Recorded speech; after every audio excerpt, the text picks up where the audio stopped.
This is the Business Owners IT Podcast with Anthony Gerasch and Ryan Carter, where tomorrow's technology meets today's conversations. I am Tony Gerasch. And I'm Ryan Carter, and this is the Business Owners IT Podcast. A podcast where we discuss tips, tricks, and solutions for business owners involving all things tech. Guess who's back? Back again. Alex back again. Tell a friend, right? Right? We got to tell a friend. Like and follow. Are people telling friends?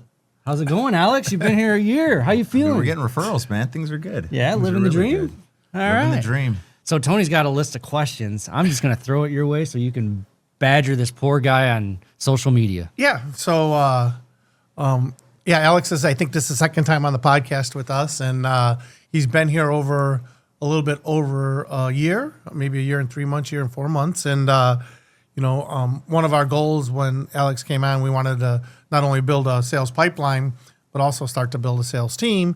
And so, he's been doing this for a little bit of a while, and I just want to resync with him. I have a whole bunch of questions I'm going to ask him. I want to see how he answers them.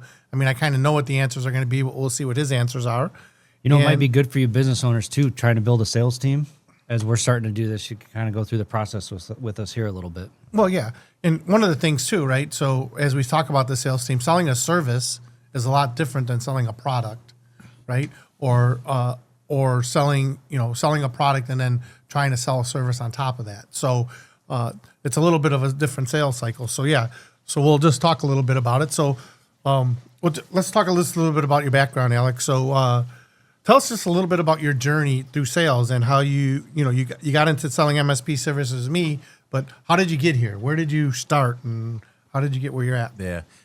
Well, thank you, Tony. I mean, it's been a long sales journey, right? So I started off selling vacuums door to door, believe it or not, a company called Kirby. So I'd have to go into these, random houses, right? We'd have 1 or 2 appointments a day. And, they put you in the most ridiculous houses. I mean, there was a lady that had 9 cats, and I was just, she needed dripping a Kirby from the face. Oh, she needed a Kirby. The people that need the Kirby the most are the people that don't buy one, which is ridiculous. But you had financing options, right? yeah, well, okay. Yeah. There was a guy that worked at McDonald's at the time. I think he was making like $24,000 a year, and I was showing him everything on the vacuum, and we go through and we're running some tests, and they have these little filter things, which are kind of funny because you run the vacuum, great vacuum, you'd run it, and these things would be so dirty, and I ran a couple of those, and I was like, okay, do you want, whatever I said, do you want the vacuum, yada, yada, yada. And the guy's like, no, it's okay. I appreciate it. Like, thanks for cleaning the room, but I just don't think we could afford it. And at the time, I think it's like a $1,500 vacuum. And so I called at the time as my sales manager. I mean, I'm like 17 years old. I don't know what the heck I'm doing. I'm still in high school. And the sales manager said, whatever you do, don't stop putting those filters down. He goes, I want to see 150 of those filters. He's like, and then he could leave. I'm like, okay. And I went and I was cleaning the carpets, and I put these little filters. If you've ever sold Kirby's or had a Kirby demonstration, you know what I'm talking about. But I had about 150 of those things out, and I'd ask the guy, I'm like, are you sure? You sure you don't want one of these? He's like, well, I just don't have the money. And I was like, well, we have financing options.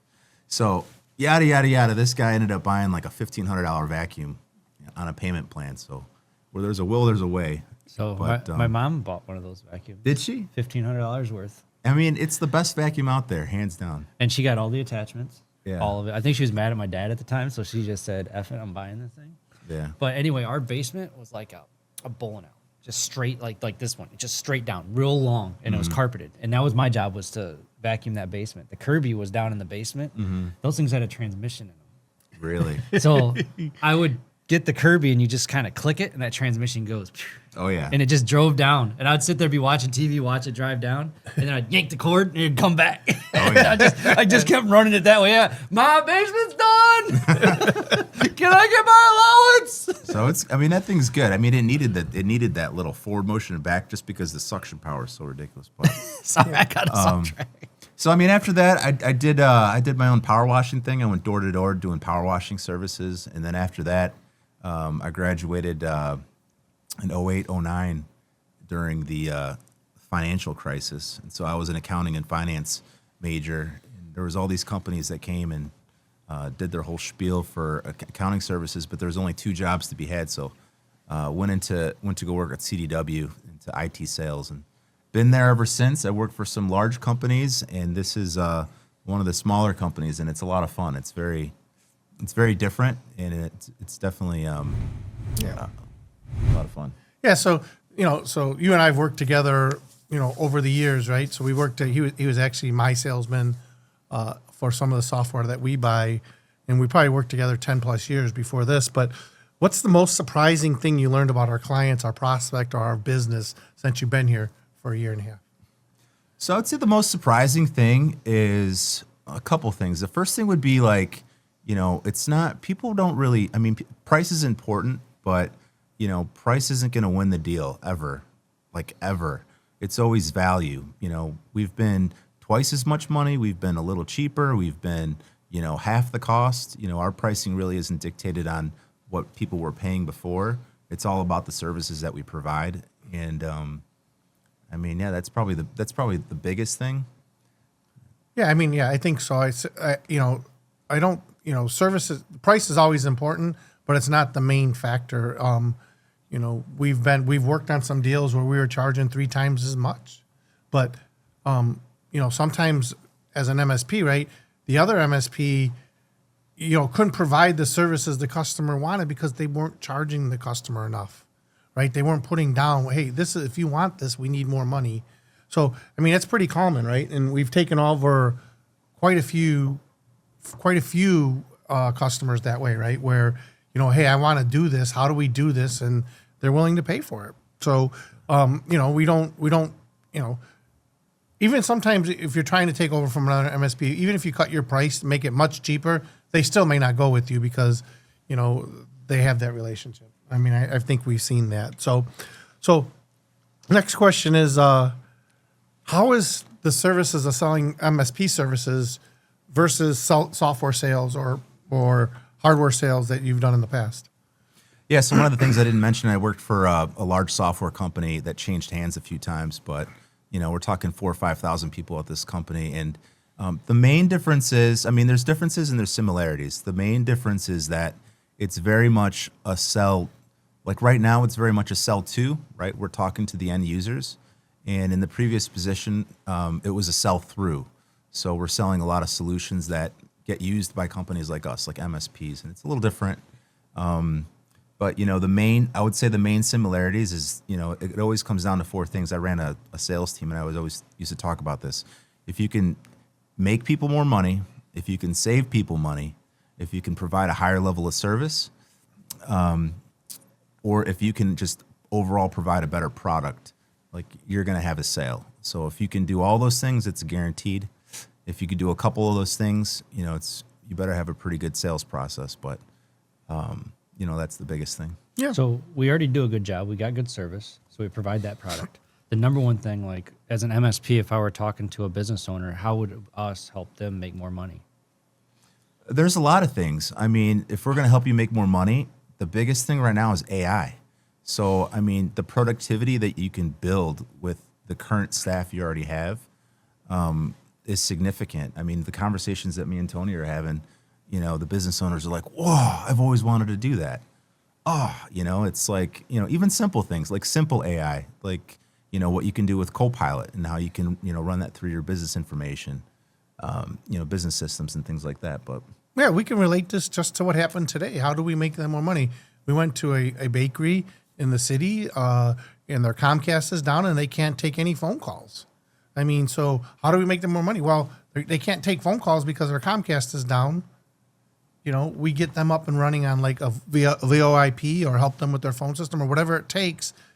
Just from them not being able to take phone calls, they're missing sales. Yeah. So to get a little techie, right? They had redundant internet solutions, right? They had Comcast and AT&T, but then, once they failed over, their phones didn't work because they're using plain, POTS lines, right? Plain old telephone system lines. And they don't have a true VoIP solution. If they had a true VoIP solution, when the internet cut over, their phones would have cut over and they could use their cell phones. But now you have a bakery and you don't think bakery is a big business. They got 50 people working there. It's, it's a big deal. Well, yeah. And when you look at their setup that they had there, right? They look at the setup, they had 2 rack mount Sonic walls in high availability mode, but their phones don't work. So, it's like, there's one of the things we do is we provide consulting services, right? We become your, as an MSP, we become your IT department. You call us with these problems and we help you get them fixed permanently. And that's your secret sauce. Yeah, that's, Right there. that's Really, service, right? That's where we're showing how we're giving that value back of the work that we do instead of just draining your pocketbooks. You know, that's not the firm we are, the firm most MSPs don't want to be. So, yeah. So we're going to go into like the prospect mindset, right? So what are the most common reasons prospects reach out or consider changing their MSP? What have you found when you're talking to these prospects? Why do they, what do they want? Why do they, what are the business owners looking for when they want to change? So I would say three things, right, that come up pretty frequently. The first one, is going to be, as you would expect, lack of support, right? They signed up for something and they're not getting that service. Just today, it's like the owner of the business was saying, hey, I don't like their systems. If I have an issue, I call them up, they say, make a ticket. I make a ticket. I get an email that said, we'll get back to you in 24 hours. And of course, me and Tony start laughing because we have a dedicated hotline. If you have an issue, someone's going to pick up in 3 rings, and then you're also going to get the owner's phone numbers. So if there's an issue, it's going to get solved. Lack of support is number one, the biggest thing. If you don't, truly, we've done this for about 18 months. We've gotten, probably 30 new customers. And if there's not a pain of change, you're not going to see that. The second thing I would say is probably a change in technology needs, right? So, we take over businesses that are 400 or 500 people, and then also 2-3 users. So, we have law firms that are super, that are small, they're just starting, but they're ramping up, they're getting more help, and it's like it's gone beyond their capacity, right? Well, that kind of leads into the next question, right? What are certain industries or company sizes that are most likely to switch to MSPs? You just kind of said it, right? We have some that are as small as 1 or 2 and some that are as big as, 700, right? So what's that sweet spot? I know that we love managing, the small to medium sized businesses because it's a sweet spot, but we can ramp up and do more and we even do less. So what do you see there? Yeah. It's all the above. where you're going to get the most value is any business between, 5 and 40 users. But the reality of it is, even beyond that, because we're doing co-managed services, we just brought on a client that's about 700 users and we're managing their whole infrastructure. They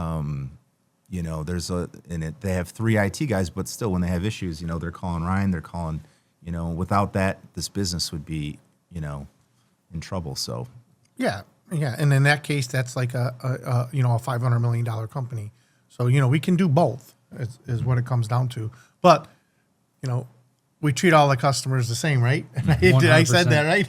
100%. Always the same. Yeah. No kidding. So, Alex can attest to that. I didn't even know it. One time I was talking to the owner and he asked me a question. How did I answer it? What was it? Yeah. I don't remember. Well, exactly. This particular client, they're huge. They're going to be $1 billion business soon. And we're sitting in this meeting and we've been working with the director of IT in the VCIO or the CIO or the whatever. Yeah. The CIO. Yeah. And, we didn't know, but there's a few other people in the room, and there's a gentleman we haven't met yet. Maybe it's partly my fault to not understand who's in the room, but a gentleman asks, what kind of a customer are we to you guys?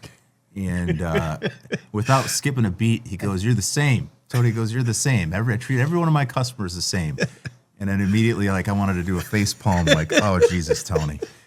And then and then then he went on. He's like, every one of our customers gets great support, right? Every one of our customers, I promise something, you're going to get it. So, Yeah. I think he liked the answer because he signed up. He hired us, right? Yeah. It didn't hurt him, right? So, how about the decision process? So we're going into this. How long is a typical light sales cycle for prospects, from contacting to closing? So we see a couple different ones. And we get the guy that has urgent needs, and then we get the ones that say, "Hey, I think I want to change. Show me you're better." So how long is the sales cycle? The sales cycle varies, as you know, Tony, because you're intimately involved with a lot of these. But it could be a couple days. It could be, we've had them go a year, right? I've talked to people a year ago that are starting to come around. We have people that have committed to coming and that they're not going to, come on until about 3 or 4 months just because of contracts. But, The one thing I would say is the one thing that is a difference maker in winning business and not winning business is having that a good sales process, right? Part of the sales process is making sure that every customer meets Tony, right, the founder. And so we've made that an intricate part of, hey, we come on site, you're going to meet the owner, the owners are going to meet each other, and we're going to talk through things, and we're going to have next steps, and then we're going to make sure we have a sit down session where we know your guys' needs and how we could fit those. And if we can't, we go our separate ways. But more often than not, it's like it makes a lot of sense. Yeah, and I mean every time we do a presentation, the customer gets my cell phone, gets Ryan's cell phone. So and then he gets Alex's cell phone. So they got somebody to call, right? And that's a lot of MSPs, don't do that. Yeah, we don't do that. It's funny because there's a couple opportunities where I felt like it was a great fit, and it didn't work out. And it's funny because I look back on it, I'm like, what broke? And it's as simple as just missing a part of the sales process. Whether it was the customer saying, I don't care, I don't want to look at your presentation, I don't have time for that. But every time someone goes through and actually takes the time to look at our presentation, we go through it. It answers all their questions, right? And they learn all about us, and we tell them how we're going to help them, and then we end up winning that business. If someone tries to, change that up, or if Tony doesn't meet the customer, or if we don't have next steps, or if we don't have a good implementation on the back end, things kind of fall apart. So yeah, and I think when we do have the worst thing for anybody, right, from any business owner, it just doesn't have to be this.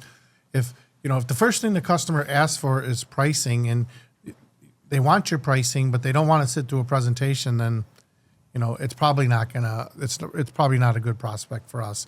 Yeah. Because we're not really trying to sell them. We're trying to tell them about us and substantiate our price. Why are we charging this much? Or why do you need these cybersecurity tools?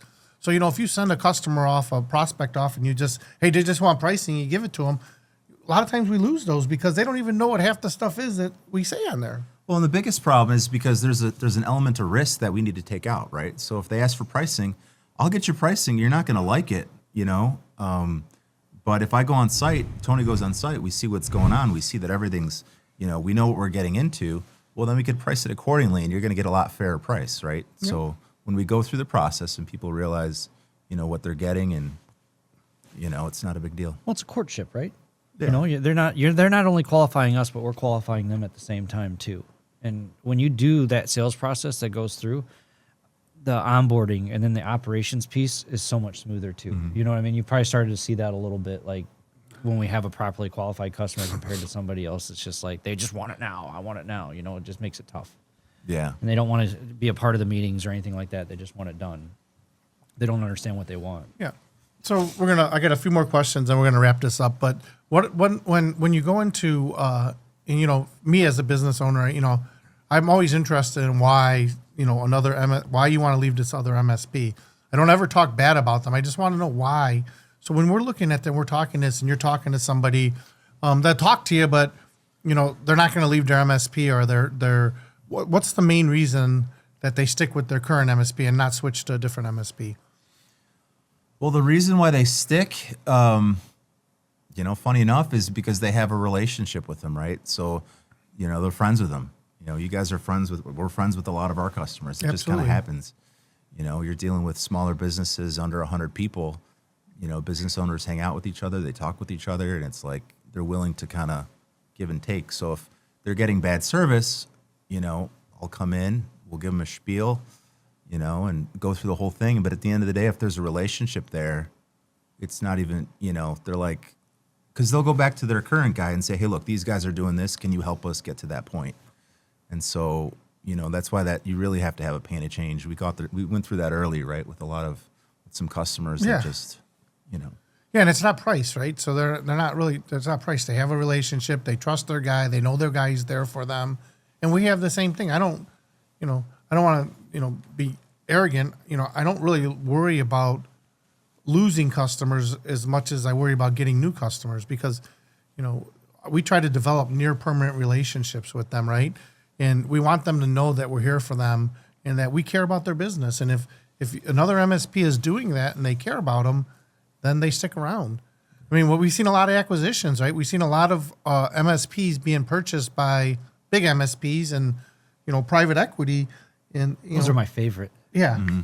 Yeah. I mean, we've taken over quite a few clients in that situation where it's still not the same, right? They had great service before the MSP was bought, and now the service is just not there. And that's what it is. So they're yearning back for that relationship they had.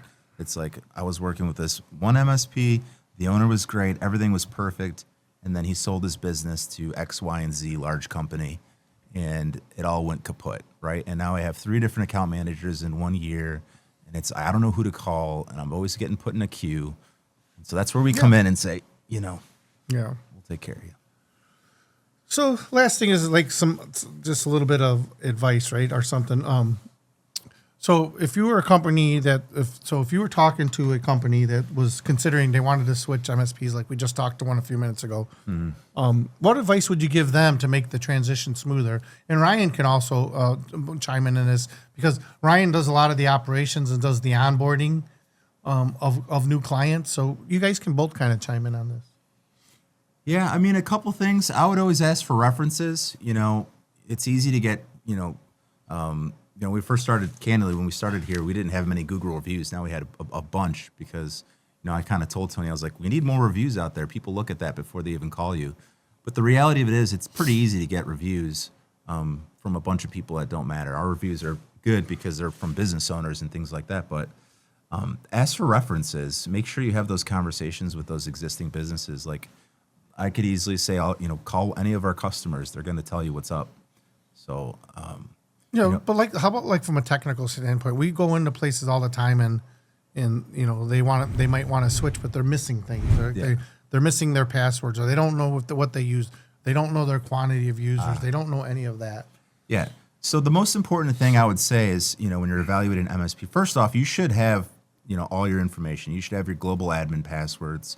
You should understand where the documentation is. You should have access to all your passwords as a business owner or a leader of the business before we go on. I 100% agree with that. But, other MSPs are going to say, that's crazy. We're not going to give them that. Mm-hmm. But really, those passwords belong to that business owner, and they should have them, because what happens if something happens, right? They should have them. I mean, it's their business, right? At least somebody should have them besides us. Mm-hmm. Yeah, I mean, real true references, I would really try to understand what the support team looks like. If I have an issue, what does this look like with your business? Am I going to talk to this guy that's going to talk to this person, that's going to talk to this person, that's going to reach out to this help desk person, that's going to forward off the issue to this other person? Or am I dealing with one person throughout the issue? And then, Ryan, what do you see when you start onboarding them?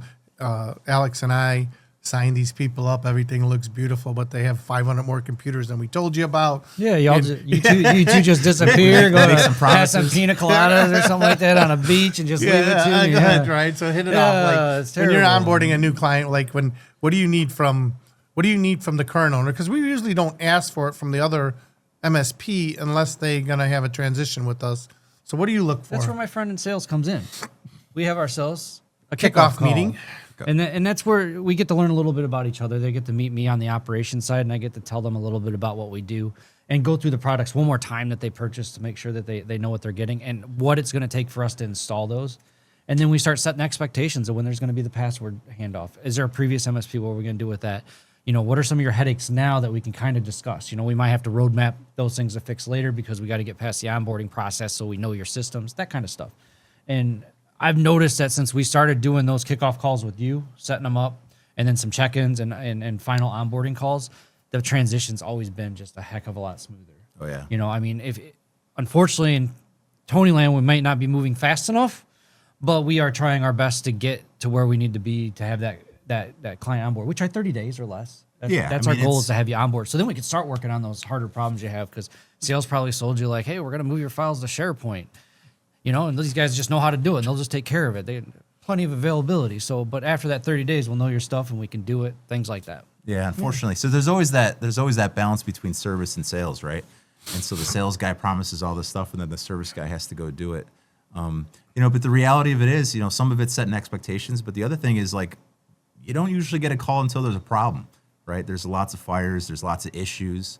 And so what's cool is that, this team has been pretty awesome. Like I think we onboarded a customer in 2 days, right? With everything they needed. Got the basics going, but there's still a lot more work to do. Yeah. But there is a good thing going on the other side. You guys set the expectations, and you also let us know those expectations that you set with the client. You're not just handing something off and we don't understand. We have no clue what you're doing, and then all of a sudden we're blindsided.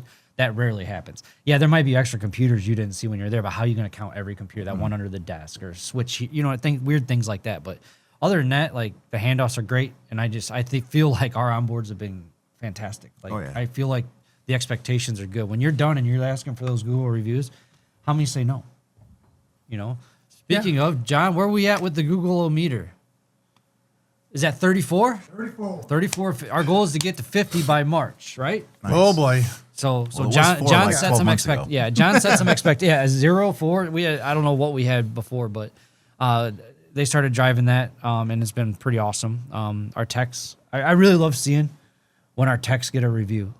Oh yeah. And just to show because they're not, you got to ask. So first off, they're actually doing the ask piece. But second of all, the client's taking that time to be like, yeah, this dude was awesome. Alex was awesome.